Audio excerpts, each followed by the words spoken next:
buah weni, buah markisa, buah paya, mati pohon. Hidup ini kita menjalani takdir yang kuasa. Kita sebagai manusia hanya menjadi pelakon. Insya Allah mudah-mudahan kita semua nanti ada di dalam hidayah dari Allah Subhanahu Wa Taala. Itu selanjutnya kita dengarkan sambutan dari Ketua MWC ya, NU kepada Mukarram Kiai Haji Ahmad Firdaus Bismillah. Sallallahu alaihi Nabi Muhammad.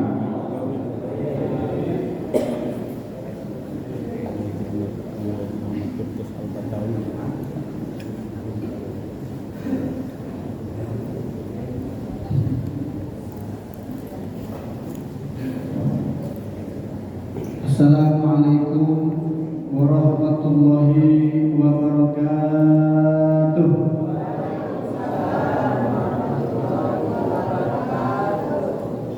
Alhamdulillahirabbil alamin. Wassalatu wassalamu ala habibina al-azim sayyidina Muhammadin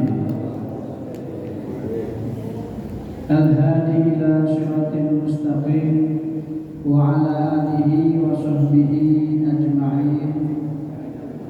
Amma ba'du, fa ya ahbab Rasulillah sallallahu alaihi wasallam, assalamu alaikum. Kataba rabbukum ala nafsir rahmah annahu man amila minkum su'an bi jahalah thumma taba min ba'di wa aslaha annahu ghafurur rahim. Ghafarallahu lana wa lakum ولوالدينا ولمشايخنا ولجميع المسلمين والمسلمات والمؤمنين والمؤمنات فاستغفروه إنه هو الغفور الرحيم. Hadirin mukarramin dan mahmumin yang sama-sama kami hormati, khusus Ketua DKM Masjid Al-Aqsa beserta jajarannya yang alhamdulillah sudah berkenan menjadi wasilah berkumpulnya kami pengurus Nahdlatul Ulama baik di tingkatan kecamatan sampai tingkat ranting dalam rangka malam Lailatul Qadar, malam Lailatul Ijtima. Semoga pengurus senantiasa diberikan kemudahan di dalam mengemban amanah dan diberikan kemudahan dari segala urusannya, urusan dunia maupun urusan akhirat. Yang kami hormati pengurus ranting Nahdlatul Ulama Kelurahan Harjamukti, yang pertama Surya Bapak Ustaz Khalil Sufiana, kemudian yang kami hormati beserta jajaran pengurus Surya yang lainnya, Ketua Tanfiziyah nanti Kelurahan Harjamukti, Bapak Ustaz Haji Agus Sarito beserta jajarannya, dan juga hadir malam hari ini Ketua Tanfiziyah dari Kelurahan Tugu, Bapak Ustaz Sobahul Lain, dan juga pengurus nanti yang lainnya mungkin dalam perjalanan. Mudah-mudahan semua pengurus nantiasa diberikan sehat walafiat dan juga keberkahan.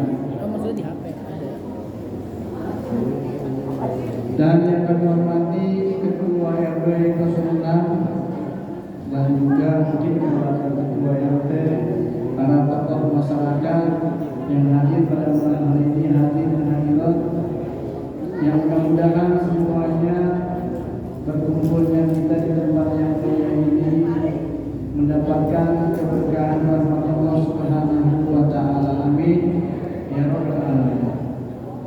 Ibu bapak yang kami hormati, yang dirahmati Allah Subhanahu wa Ta'ala, sebelum kami mungkin tadi disebutnya sambutan, jika ada santunan, jika banyak juga anak muda, saya mengambil dari kitab Kisah Libran. Ini ada satu kisah. Ada satu kisah di mana ada satu kampung, ya, itu seseorang yang dia terkenal dengan tingkah laku yang jelek. Kalau bahasa kita nggak onang lah, itu nggak ada kerjaan yang baik-baik dah. Sholat kagak, kemudian tukang mabuk dan sebagainya. Dia orang kemudian meninggal. Ketika meninggal, ya, karena bejatnya dia orang, satu pun kagak ada yang mau mandiin, kagak ada yang mau mengkafani, dan gak ada yang mau menyolati. Coba bisa kita bayangin, sejelek-jeleknya misalnya di kampung kita ada orang yang mungkin dia, mohon maaf, tukang mabuk, kemudian sholat juga kagak, pas mati mah kira-kira kita mandiin kan? Kita mandiin, kita kafani kan, kita sholati. Ini ada orang karena mungkin ya udah keterlaluan banget, ya, sampai tidak ada satupun masyarakat yang mau mandiin, yang mau mengkafani, bahkan nggak ada yang mau melatih. Sudah benar nih orang. Akhirnya apa? Istrinya dia harus nyewa 4 orang. Buat ngapain?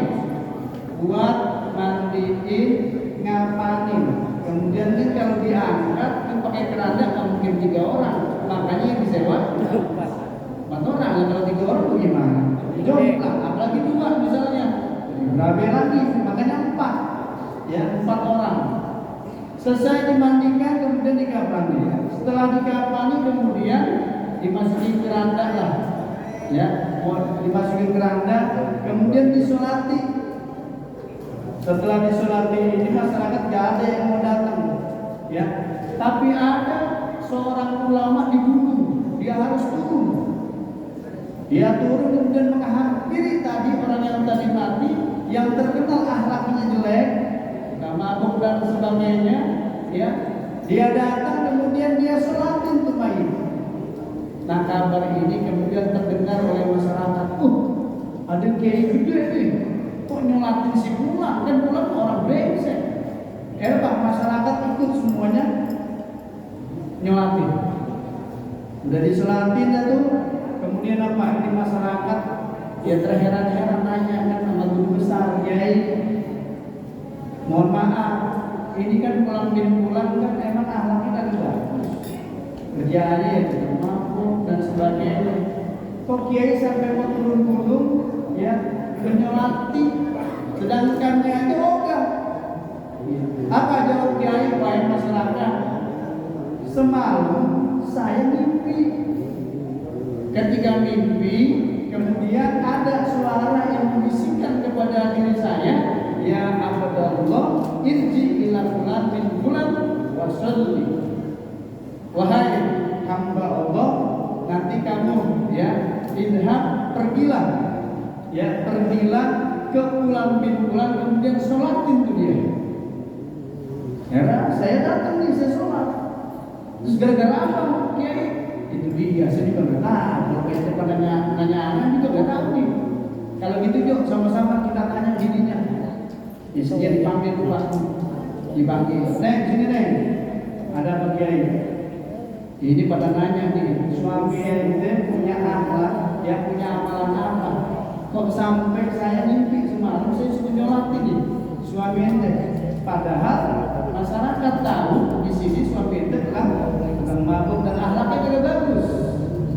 Jawab sang istri, wahai kiai, wahai masyarakat, saya juga tahu, ya, suami saya sebagaimana kalian tahu, ya, malah memang dia sudah keluar, mabuk dan sebagainya.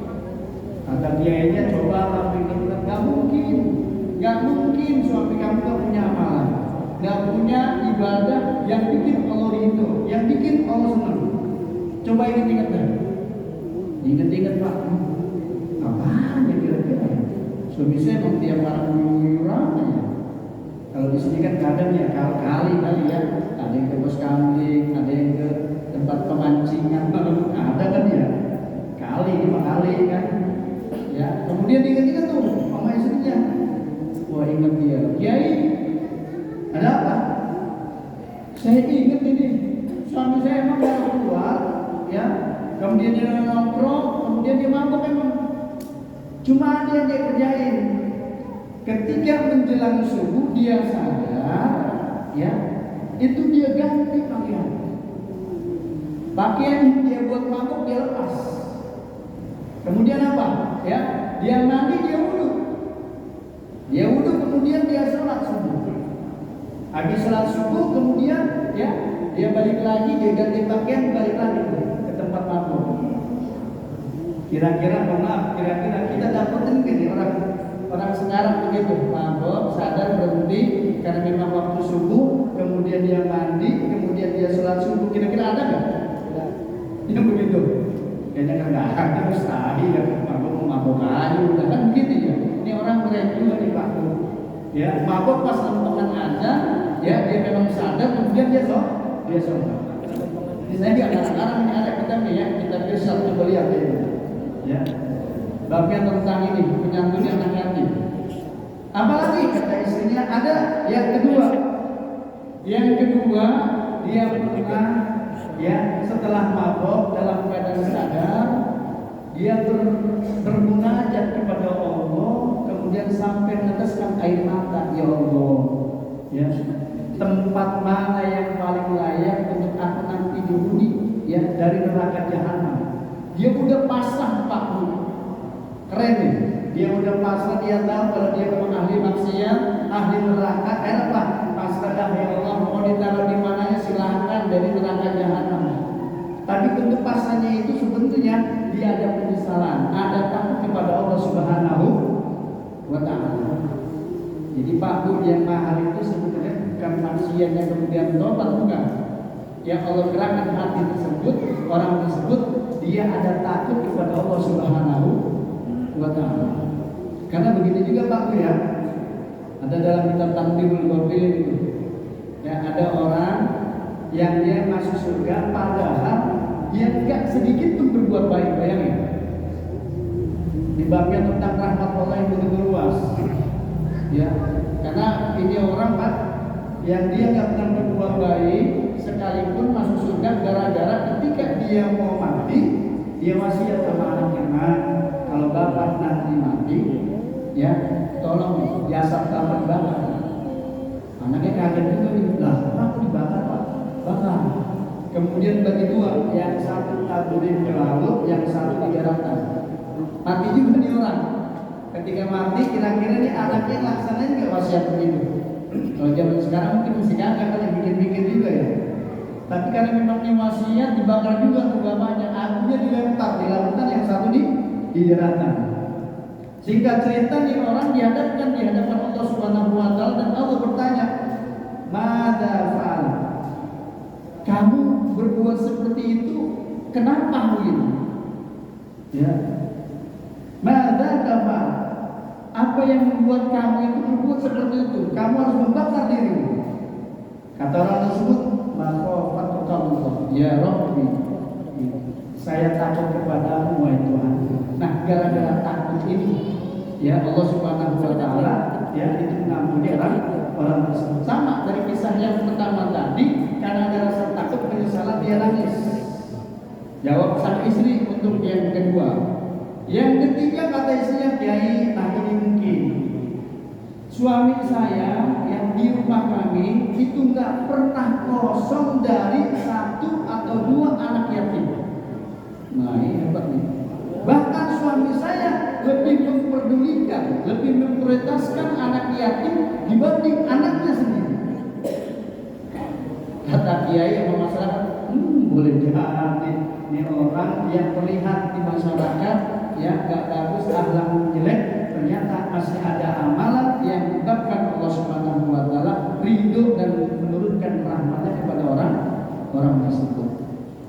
Ini alhamdulillah ini ya ketua ranting Bapak Ustaz Haji Agus Sarjito, saya kenal beberapa tahun yang lalu ya, dan juga teman-teman di ranting di tiap bulan lagi, bahkan tiap minggu kali ya ada perkumpulan begini, kemudian mengadakan santunan anak yatim.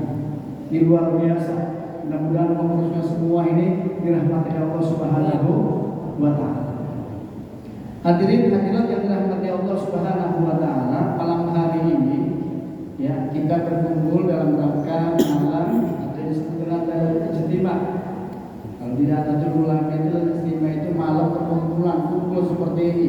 Siapa aja yang kumpul kita semua nih, para pengurus di tingkatan kecamatan. Kebetulan ya saya sebagai ketua Nahdlatul Ulama Kecamatan Cimanggis, nama saya Ahmad Firdaus, tinggalnya di Mekarsari, Jalan Raya Bogor. Gampangnya dulu ya ada genggong tuh, sekarang udah mati genggongnya.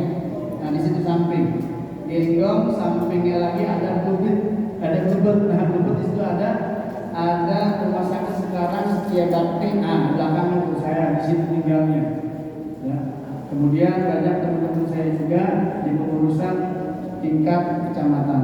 Dan ini alhamdulillah yang di depan Bapak sekalian adalah pengurus dari ranting Harjamukti.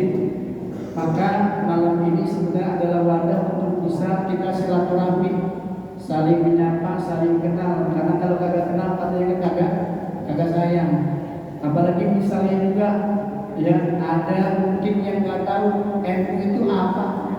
Ada yang bilang Nahdlatul Udud lah, ada yang bilang nasi uduk lah, apa gitu ya. Nahdlatul Ulama, NU itu Nahdlatul Ulama. Nahdlatul itu kebangkitan para alim ulama.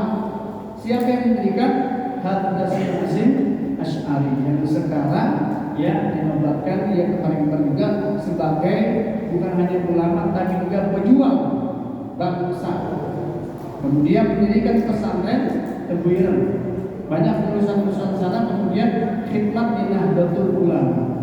Kenapa harus didirikan Nahdlatul Ulama? Dari dulu sampai sekarang kehadiran Nahdlatul Ulama adalah untuk yang pertama membentengi paham-paham Ahlus Sunnah wal Jamaah. Gampangnya Ahlus Sunnah wal Jamaah itu empat mazhab. Kalau kita Indonesia yaitu membaca Imam Syafi'i. Yang ada Imam Syafi'i. Cirinya apa? Gampang. Kalau subuh kemudian di rakaat kedua setelah ruku baca kunut. Ada tuh begitu aja dah. Ya. Saya kagak tahu di sini subuh kunut atau kagak. Kunutnya alhamdulillah. Itu ajaran ulama kita dulu. Cuma kadang sih suka heran juga ya. Ini imam lupa kunut, makmum kagak ngikutin, satu pun kagak ada tuh yang salah sujud sahwi. Ya, sebenarnya kalau dalam fikih mah, misalnya imam lupa nih, ketika imam lupa udah salah, makmum nah tadi kan kita udah baca kunut, ya. Nah makmum boleh tuh, dia sujud sahwi. Ditanya misalnya sama imam, lah kenapa ini sujud sahwi? Imam tadi ente lupa, kita semua kagak baca kunut, maka saya sujud sahwi. Karena memang dalam mazhab Imam Syafi'i yang kalau sekiranya ada orang yang dia tidak mengerjakan atau meninggalkan kunut, maka dia harus sujud sahwi. Nah, itu ajaran ulama-ulama kita, ya, dari paham Ahlus Sunnah wal Jamaah. Karena begini, ibu bapak, pada zamannya pada saat itu gerakan-gerakan Wahabi, ya, gerakan-gerakan yang mengatasnamakan kembali kepada Al-Quran dan Sunnah, sampai kini hari pun juga gerakan itu masih kuat. Yang tidak sesuai dengan Quran, yang tidak sesuai dengan hadis, itu dianggap bid'ah. Setiap bid'ah sesat, setiap yang sesat masuk neraka. Ini paham, kelihatannya bagus di Pak Bu.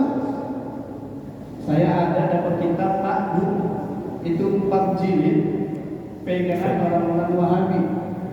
Yang karena saya kebetulan punya teman, dia ngaji. Saya kok pas ngaji di satu firqah, satu golongan, kok nggak sesuai dengan yang saya dapat waktu kecil nih, dan wajib dia beli. Ya, kemudian diskusi sama saya, coba saya cek dulu kitabnya, ada 4 jilid. Pas saya cek, Pak Bu, Masya Allah, itu kitab pertama tidak ada marjinya, nggak ada misalnya ini ya ngambil dari kitab mana, Al-Qur'annya ayat berapa, hadisnya ngambil dari Sahih Bukhari atau Imam Muslim atau Imam Ahmad, nggak ada tuh marjinya, nggak ada, pokoknya polos. Satu, Kemudian yang kedua, ya, tidak ada penyusunnya, tidak ada pengarang kitabnya. Saya bilang ini fotokopian bahaya benar nih. Jadi nggak ada yang tanggung jawab tuh. Kemudian yang ketiga itu Al-Quran dan hadis tidak disarang, tidak dijelaskan menurut pendapat-pendapat ulama-ulama. Jadi serampangan tuh Pak. Dalam menafsirkan ayat ya sesuai dengan gurunya masing-masing. Hadis pun juga sama begitu. Kenapa? Saya bilang udah kalau itu keluar. Ya keluar. Ini bagaimana nih? Kita bakar? Jangan dibakar. Itu buat ahli aja.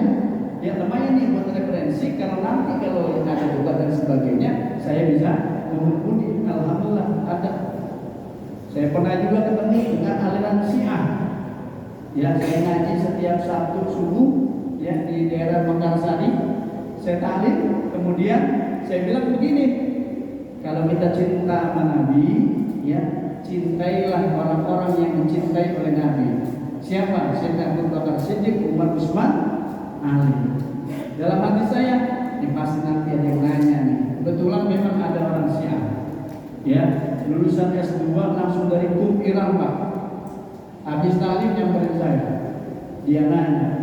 Ya, dia nanya tentang tadi itu bagaimana tadi itu?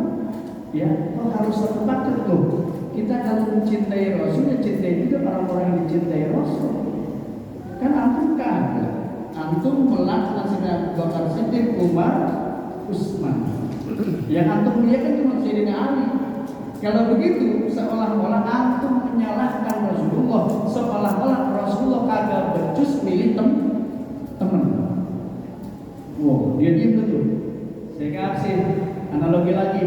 Mohon maaf, kalau kita cinta sama seorang janda, jangan ibunya doang, cintai juga anaknya, kan begitu ya. Nah sama, cinta dengan Rasulullah, cintai juga orang yang dekat, orang yang cinta dengan Rasulullah, atau orang yang dicintai oleh Rasulullah. Bahkan Nabi sampai bilang seandainya ada Rasul setelah aku, engkau ya Sayyidina Abu Bakar Siddiq. Kata ini nih teman saya, oh itu nggak ada tuh, ada di Quran saya bilang itu. Ternyata Pak, ya orang-orang Syiah dia tidak memakai hadis-hadis Imam Bukhari dan Imam Muslim. Marjinya aja udah beda begitu. Oh ya udah kalau begitu Pak. Ya, jadi ada dua kekuatan besar yang berbeda dengan ahlu sunnah wal jamaah. Yang pertama gerakan Wahabi, ya. Kemudian yang kedua yaitu Syiah. Seolah-olah memang bagus kembali kepada Al-Quran dan Sunnah. Padahal kita tidak pernah lari dan mencari Al-Quran. Maka prinsip kita kalau dalam beragama ada Al-Quran, ada Al-Hadis, kemudian ada ijma, ada qiyas. Udah nggak jauh. Makanya selamat Pak Bu kalau sekiranya kita ikut ulama kita. Kenapa? Hebatnya di Nahdlatul Ulama, silsilah guru kita jelas. Karena al-Islam minad din. Bapak ya kalau misalnya belajar pakai buku doang, ya pakai buku doang. Kalaupun alim, ya kata ahlul ilmi, ya orang yang dia belajar langsung dari kitabnya saja tanpa ada ketemu dengan guru, maka ilmunya ada. Bayangin, ya boleh baca dan sebagainya di YouTube silakan juga, tapi tetap kita harus punya guru yang kita ketemu langsung, musyawarah, sodron dan sodrin, dari dada guru ketemu dada kita, dari mulut guru langsung. Ada nanti Pak kalau dalam kajian tasawuf itu yang disebut dengan buyudot. Buyudot itu begini, ini kan gelas Pak. Maaf, di gelas kan ada air. Kemudian ini udah penuh nih. Kita siramin lagi tuh. Kita isi air. Kira-kira tumpah gak? Nah, tumpahan itu yang disebut dengan buyudot. Ketika kita mendapatkan ilmu dari guru kita, kemudian berhasil di masyarakat, kemudian dimuliakan dan sebagainya, bukan karena kita, karena kita kelimpahan daripada tadi ya percikan atau pilot dari guru kita. Guru kita pun juga sama. Ketika beliau dimuliakan, beliau pastinya karena dapat percikan atau pilot dari guru kita. Terus nyambung sampai baginda Rasulullah Shallallahu Alaihi Wasallam. Maka saya pun juga masuk ke Nahdlatul Ulama ini sekitar baru 5 tahun lebih lah. Sebelum saya masuk, saya nanya guru saya dulu. Kebetulan saya punya guru di daerah Bogor. Ya, saya nggak sebutin karena di searching di internet juga ada. Karena memang beliau juga memang seorang mursyid. Saya tanya, Kiai, saya pengen khidmat masuk di Nahdlatul Ulama. Apa jawab guru saya? Kalau buat Nahdlatul Ulama jangan pikir-pikir, maju, masuk. Gitu. Kenapa?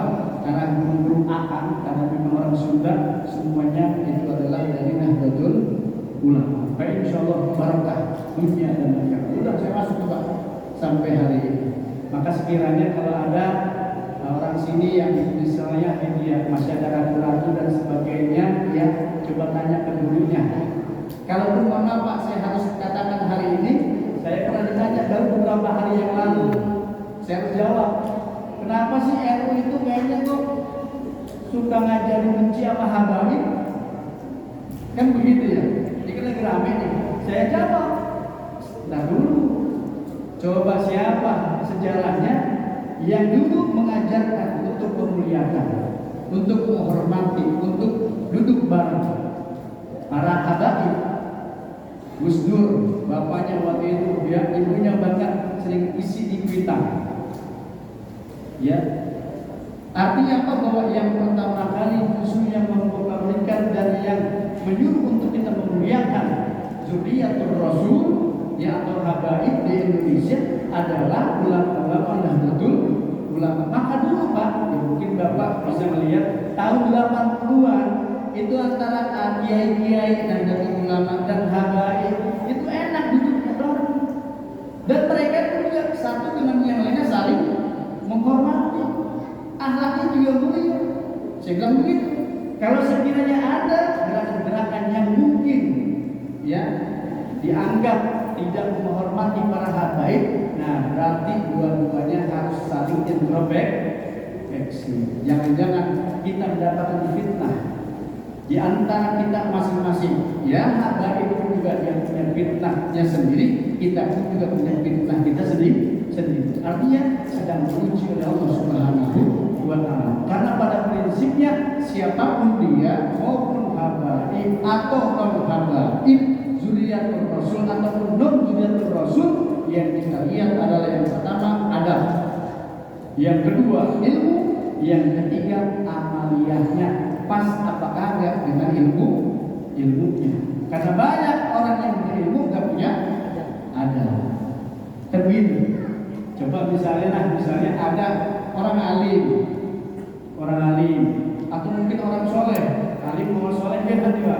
Ya, orang soleh sering malam tahajud dia, puasa siangnya, tiap hari begitu. Tapi kalau ketemu orang nggak negur, kira-kira kita ngomong gini kan? Nah, itu orang jalan aja ya.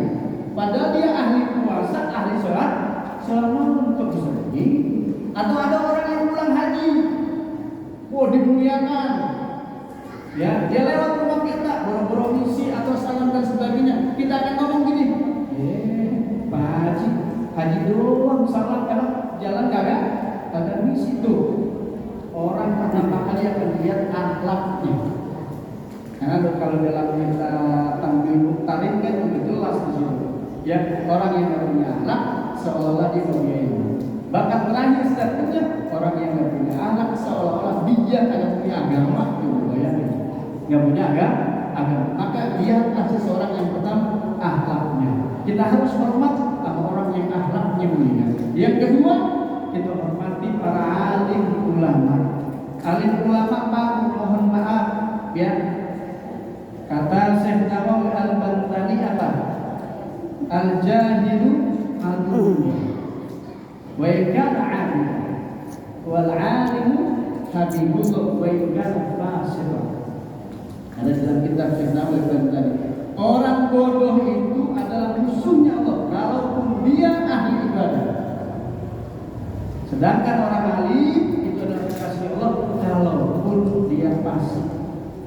Ya, ada orang alim kan yang masih suka berbuat dosa, ya berarti muslim fasik. Kalaupun alim ya wajar nanti yang kata ulama orang-orang alim, ulama-ulama yang dia sedikit keliru, nanti sama Allah dengan ilmunya akan diluruskan kembali. Sedangkan orang bodoh, ahli susah.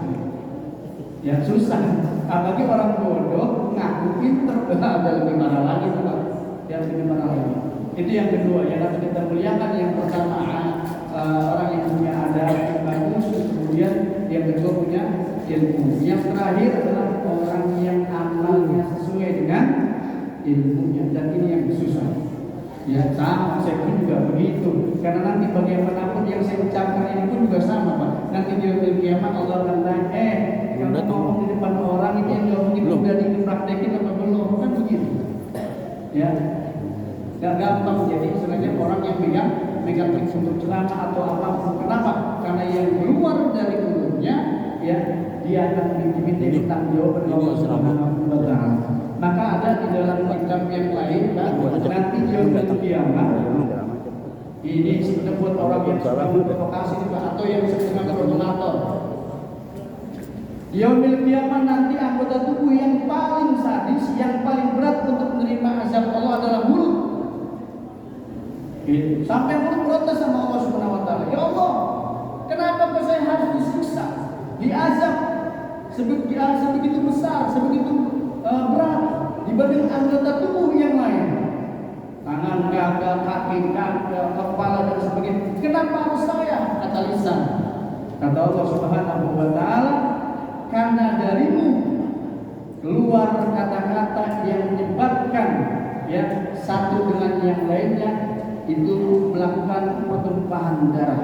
Karena darimu keluar kata-kata yang mereka itu sehingga saling menginjak-injak harga diri. Itu kan khusus buat orang-orang yang provokator, ya. Artinya memang kalau pengen selamat, ya kata ulama-ulama sufi juga di akhir zaman, ya as-sunnah itu banyak diam.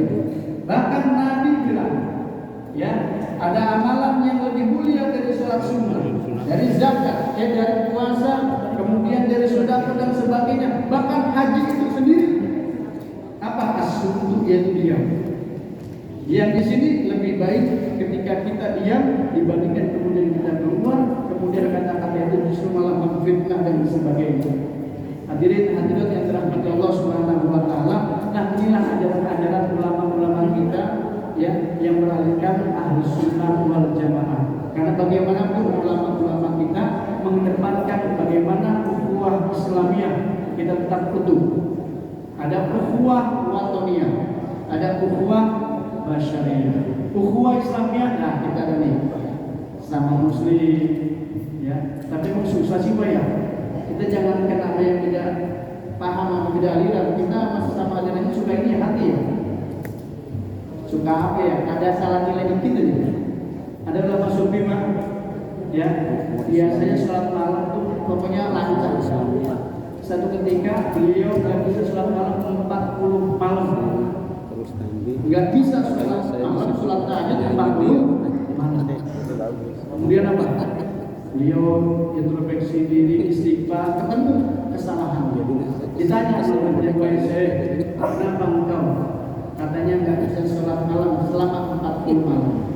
Wahai muridku, aku nggak bisa sholat malam selama 40 malam gara-gara aku pernah jalan. Aku lihat ada orang dia doa nangis.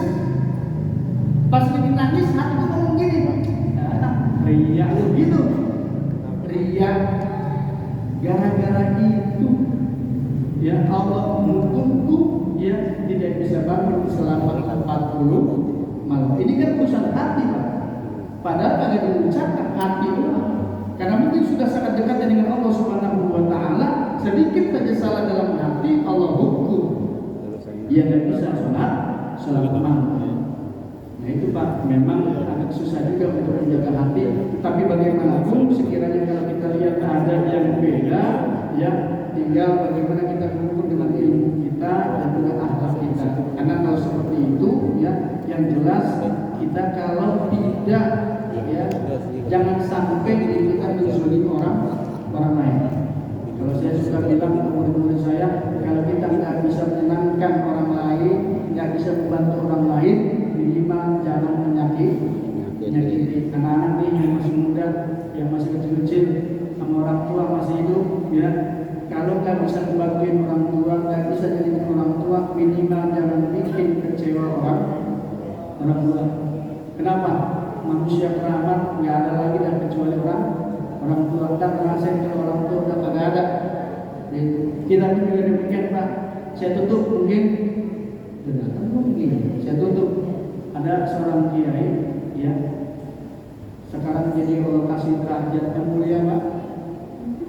Beliau punya telepon, punya pesantren, punya anak buah, punya mobil rumah mewah dan sebagainya. Saya tanya kiai, rahasianya apa kiai bisa seperti ini? Kita jawab. Saya tanya sama Fadimnya yang memang udah berpuluh tahun ngikutin beliau. Fadimnya saya tanya namanya Munawir. Ustaz, apa rahasia itu kiai? Sampai mau tahu? Iya. Beliau sesibuk-sibuknya, sehebat-hebatnya acara penting, tapi kalau ditelepon ibunya, ya, misalnya telepon ibunya lagi rapat nih Pak, atau lagi ceramah nih Pak, ditelepon ibunya, gitu kan, kalau udah gede udah diundang jadi kiai, itu, nah dipanggil namanya, ya namanya, lah, gimana kabarnya, sehat ibu? Oh ya udah, ibu cuma pengen nanya kabar kamu bagaimana? Iya ibu, itu tuh Pak, telepon ibunya. Hari itu juga nggak pakai lama berangkat ke Jawa, nemuin ibunya sampai hari ini. Sehingga boy ini yang susah nih. Lagi meeting penting ditinggal, lagi ceramah segala macam ditinggal. Kalau udah urusan orang tua terutama ibu, ya beliau nomor satu kan. Dan saya lihat langsung sendiri masih hidup orangnya. Bahkan umurnya sekarang udah 75 tahun Pak, masih gagah.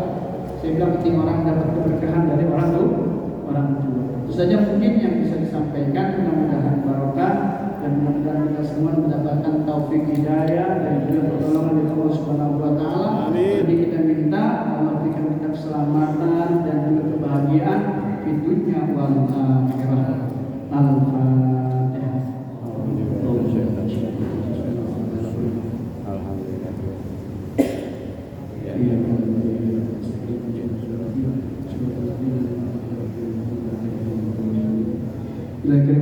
Bismillahirrahmanirrahim. Alhamdulillahirrahmanirrahim. Salli ala sayyidina Muhammad wa ala ali sayyidina Muhammad. Allahumma in kunta katabtana fi ahli sa'ati fa'athbitna bihi wa in kunta katabtana fi ahli syaqawati wa tamamna min al-asqiya wa athbitna min as-su'ada fa innaka tahkum ma tasha wa tasmata wa innaka umul kitab. Allahumma ij'al sayyi'atina sayyi'ati man ahbabta wa la taj'al hasanatina hasanati man ahbabta. Rabbana la tuzigh qulubana ba'da idh hadaytana wa hab lana min ladunka innaka antal wahhab. Masya Allah la quwwata illa billah. In aqta'tu al-arham wa tanqatu syai'in minha wa tudahi ya Allah. Ini semasa fi hali dunya barakallah.